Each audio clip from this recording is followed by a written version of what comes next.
그런데 우리는 예수님의 순환에 대해서 머리로만 생각하고 이성적으로만 판단하는 경향이 있습니다.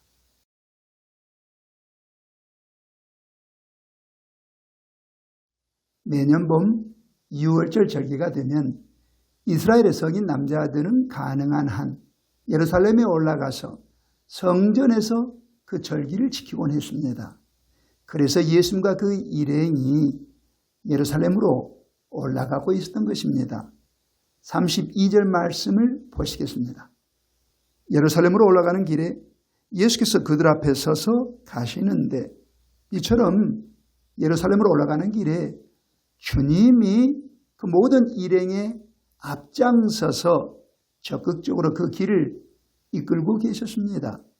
그 모습을 보고 12제자와 나머지 믿는 자들이 보여준 감정적 반응을 마가복음을 기록한 마가는 이렇게 묘사했습니다.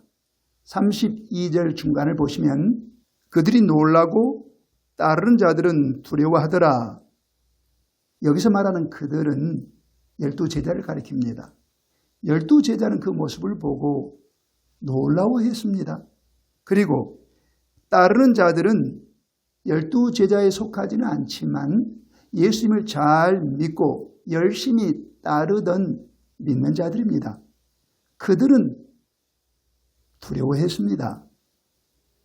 왜 그랬을까요? 그 이유는 무엇이었을까요?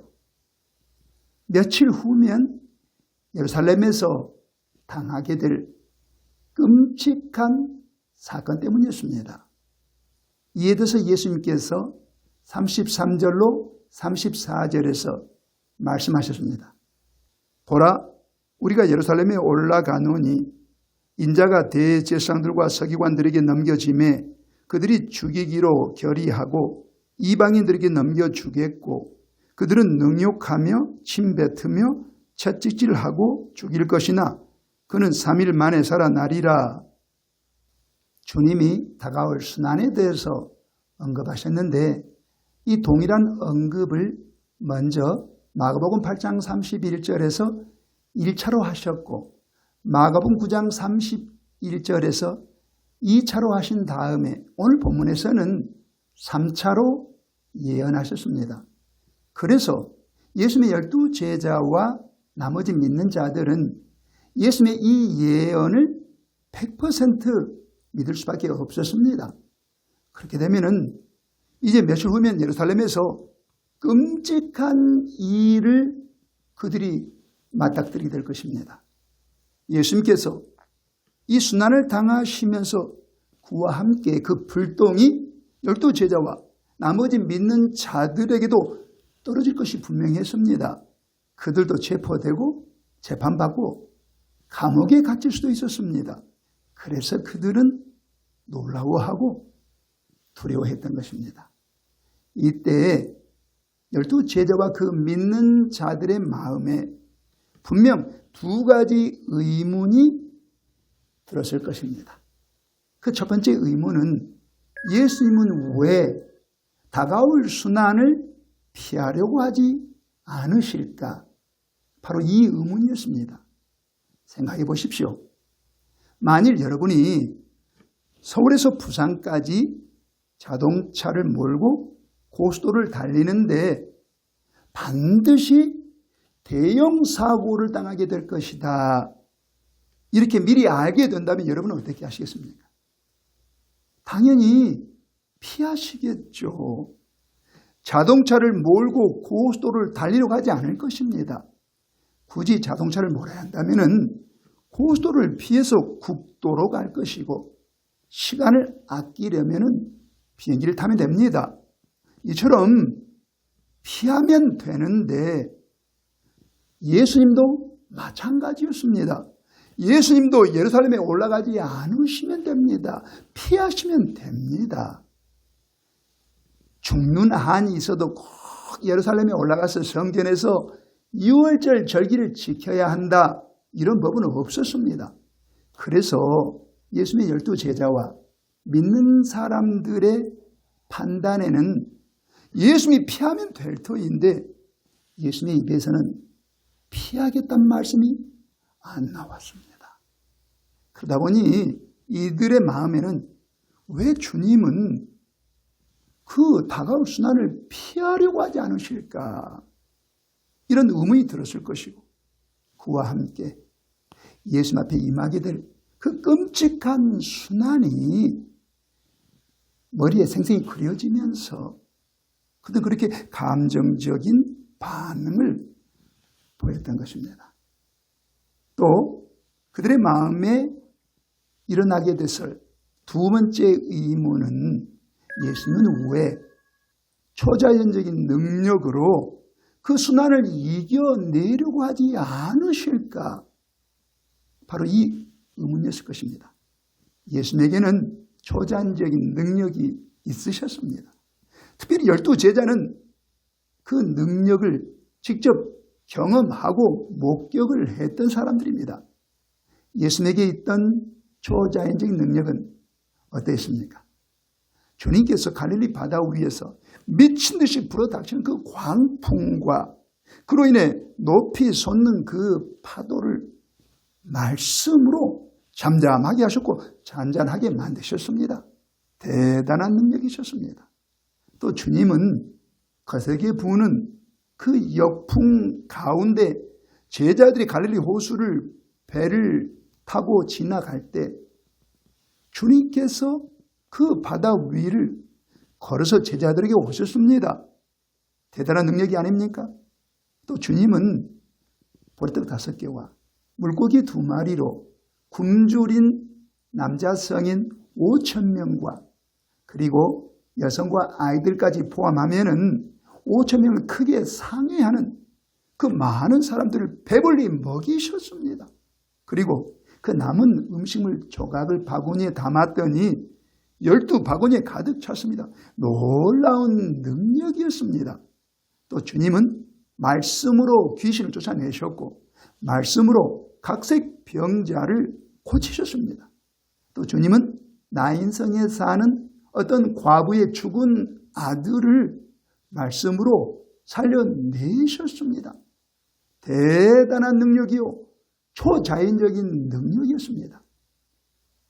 예수님은 그 초자연적인 능력으로 서로 예루살렘에 올라가시더라도 체포당하시지 않고 사형 선고당하지 않을 수도 있었습니다. 또 예수님은 그 초자연적인 능력으로 능욕을 당하지도 않고 신배틈을 당하지도 않고 채찍질을 당하지도 않고 죽임 당하지 않을 수도 있었습니다.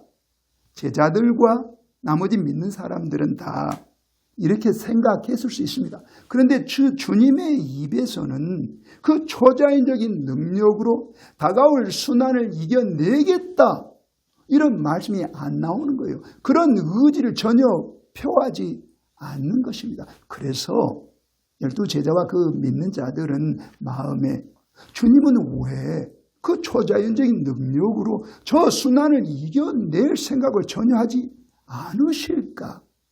이런 의무를 마음에 품었을 수 있습니다. 이와 같이 우리 주님은 피할 수 있는 순환을에서 피하지 않으셨고 또 초자연적인 능력으로 그 순환을 이겨낼 생각을 하지 않으셨습니다. 왜 그러셨습니까? 우리는 그 이유를 다 압니다. 세상의 모든 사람들을 죄와 사망에서 구원하시기 위함이 아닙니까? 죄인들을 죄에서 구원하셔서 그리고 천국으로 들어가게 하시고 그곳에서 영원한 생명을 누리게 해 주시려고 주님이 애써 그 순환을 당하셨던 것입니다. 그렇다면 여러분 여기서 우리는 이런 질문을 우리 각자 자신에게 던질 수 있어야 됩니다. 나는 어떤가? 12제자와 그 일행은 다가올 예수님의 순환에 대해서 놀라워하고 두려워하면서 감정적으로 반응하고 이렇게 마음으로 받아들였는데 나는 어떤가? 나는 예수님의 순환에 대해서 마음으로 받고 감정적으로 표현하고 있는가? 이 질문을 우리는 각자 자신에게 던져볼 수 있어야 합니다. 생각해 보십시오. 주님께서 피할 수도 있었는데도 불구하고 피하지 않고 예루살렘으로 올라가셔서 순환을 당하셨습니다. 우리를 구원하시기 위함입니다. 주님은 죄인된 우리를 지극히 사랑하여 이렇게 희생을 자처하셨으니 얼마나 감사한 일입니까? 또 우리 주님은 예루살렘에서 체포당하시고 사형 선고를 당하셨습니다. 그런데 우리 주님은 그렇게 체포당하고 사형 선고를 당할 어떠한 악행을 저지르지도 않으셨습니다. 그런데도 그렇게 사형수가 되셨을 때 얼마나 억울하셨겠습니까? 그러면 우리는 주님에게 주님 참으로 억울하셨겠습니다. 그 모든 억울함을 참으시고 순환을 당하신 것은 나를 구원하시기 위함이 아니십니까? 주님 진실로 감사합니다. 이룰 수 있어야 하지 않습니까? 또 주님은 그 로마 군병들에게 능욕을 당하셨습니다. 조롱당하신 것이요, 멸시당하신 것입니다. 언어폭력을 당하신 거예요. 말로 다 할 수 없는 쌍소리, 욕설을 들으셨습니다. 그 모든 쌍소리, 욕설을 들으신 것이 저를 위해서, 여러분을 위해서, 우리를 구원하시기 위함이 아니셨습니까? 주님, 우리 때문에 그런 소리를 들으셨군요. 주님, 감사합니다. 우리는 이룰 수 있어야 합니다. 또 주님은 침뱉음을 당하셨습니다. 수십 명의 로마 군병들이 돌아가면서 예수님을 향해 가래침을 내뱉었을 때 그 가래침으로 인해서 예수님의 얼굴이 범벅이 되고 예수님의 옷이 온통 가래침으로 뒤덮였을 것입니다. 끔찍한 일입니다. 주님 그 끔찍한 수모를 당하신 것이 나를 구원하시기 위해서였네요. 주님 감사합니다. 우리 이룰 수 있어야 됩니다. 또 주님은 채찍질 당하셨습니다. 이 당시 로마 군병이 휘두르는 채찍의 끝에는 날카로운 쇠 조각이 달라붙어 있었습니다. 그것으로 치게 되면은 몸에 살점이 떨어지고 붉은 핏방울이 뚝뚝 흘러내렸습니다. 얼마나 아팠겠습니까? 얼마나 고통스러웠겠습니까? 또 우리 주님은 십자가에 못 박히셨습니다. 약 15cm 정도 되는 대못이 예수님의 손목과 발목을 찔렀을 때 살이 찢어지고 뼈가 으스러졌습니다. 얼마나 힘들고 얼마나 고통스럽고 얼마나 괴로웠겠습니까? 또 그 상태로 십자가에 매달린 지 6시간이 지났습니다. 끔찍한 고통이었습니다. 말로 다 할 수 없는 고난이었습니다. 그것이 곧 저와 여러분, 우리를 죄에서 구원하시기 위함이 아니었습니까? 그렇다면 우리는 주님 너무너무 힘드셨겠습니까? 너무너무 아프셨겠습니다. 너무너무 괴로워하셨겠습니다. 나를 구원하시기 위해서 그러셨네요. 주님 감사드립니다. 우리는 이렇게 반응할 수 있어야 됩니다. 주님이 그렇게 순환을 당하셔서 우리를 구원하셨기 때문에 우리는 천국을 소망할 수 있게 되고 하늘나라에 들어간 다음에 영원한 생명을 누리게 된 것이 아닙니까? 그런데 우리는 예수님의 순환에 대해서 머리로만 생각하고 이성적으로만 판단하는 경향이 있습니다. 그런데 그건 건강한 것이 아닙니다. 사실은 마음으로 받아야 되고 적절한 감정을 표현할 수 있어야 합니다. 이것이 건강한 신앙입니다. 사랑하는 여러분, 예수님의 십자가의 순환을 대할 때 우리는 마음으로 반응하고 적절한 감정을 표출할 수 있어야 됩니다. 예수님의 순환을 이와 같이 대하는 그리스도인이 예수님의 십자가의 희생의 가치를 제대로 아는 분입니다.